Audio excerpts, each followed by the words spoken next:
Hello, this is Liberty Mark 222. I was listening to the CNN report about this Christian village outside of Mosul, and most of the villagers had fled away because of the ISIS, the fundamentalist radical Al-Qaeda group that has taken over Mosul. And their families had fled, but the men had remained behind because and they had guns and everything else, and because they didn't, they were going to try and defend their village, and there's no place else for them to go. Now, quite a few had gone to the Kurdish area, and the Peshmerga has been protecting a lot of Christians. But in this particular village, they had stayed behind the men, trying to protect their land there. And this made me really think a lot. Now, these are mostly Orthodox Christians. I think they're either Syrian Orthodox or Assyrian Orthodox, or maybe Chaldean Orthodox. And in Iraq, before Saddam Hussein had been deposed, there's about 1.2 million Christians there. And now I think I've read reports there's maybe 400,000 that live in the country. And quite a few have left the country. And the remaining, quite a few have gone to the Kurdish area in northern Iraq. So it's been a huge disaster as far as the Christians concerned in Iraq, and the same thing's happened in Syria. There's these fundamentalists, or these Al Qaeda, ISIS type of fighters. They have the black flags, which I think it's Al Qaeda, from what I've heard, and it's also they wear the black garb, which is Al Qaeda. So I don't know if it really matters what you call them. It's all the same thing. They've been throwing priests off the roofs of their churches, blowing up churches, cutting off Christians' heads, just shooting and killing Christians.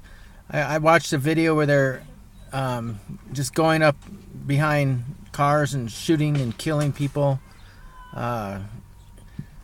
There's a man that was walking on the street with another man, and they drove up next to him and just shot him, killed him, and the other one they left alone. So I guess somehow they knew this was a Christian or somebody that they wanted to kill. So the question is, do Christians have a right to defend themselves, or should we be like in the Bible, where we're like sheep to the slaughter, where we just let people kill us, rape us, steal our goods, whatever? Now, I think in the Bible it clearly says that we have a right to defend ourselves. It says in Romans that governments are set up to protect people, to punish the bad, and to reward the good. And so, why have Christians taken this position that the use of force to defend yourself is always evil? I don't see that in the Bible at all. I think we have a right to defend ourselves. We have a right to protect our property.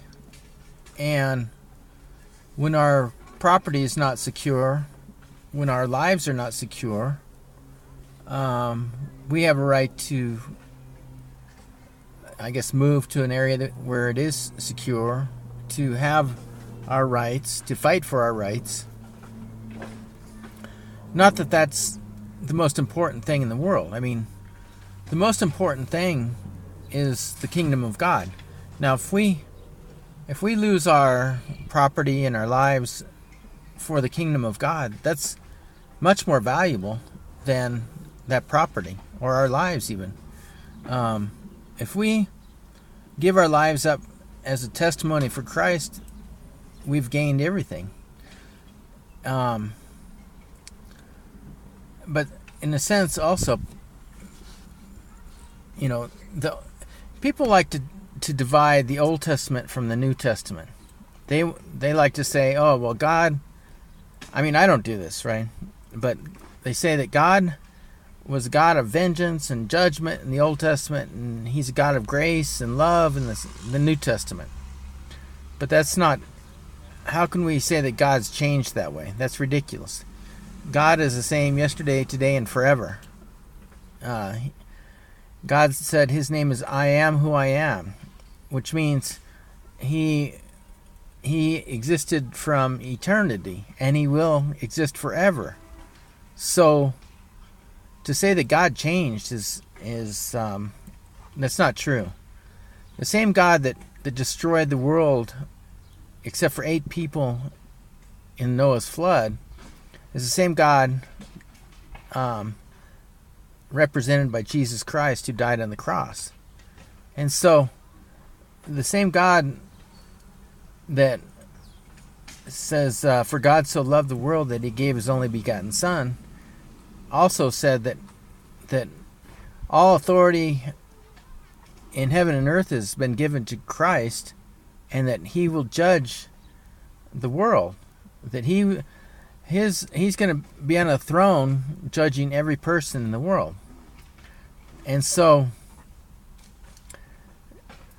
we have to have balance here. We have to take the whole scriptures. We can't just pick and choose the ones that we like and ignore the other ones.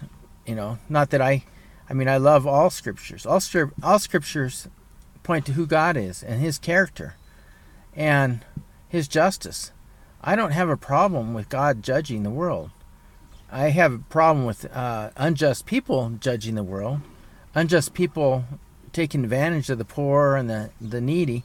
I have a problem with rich people having one standard, paying so many taxes or not paying taxes, while everybody else pays way more taxes, is judged by the law in such a way that they're oppressed, while the rich people or the powerful people don't.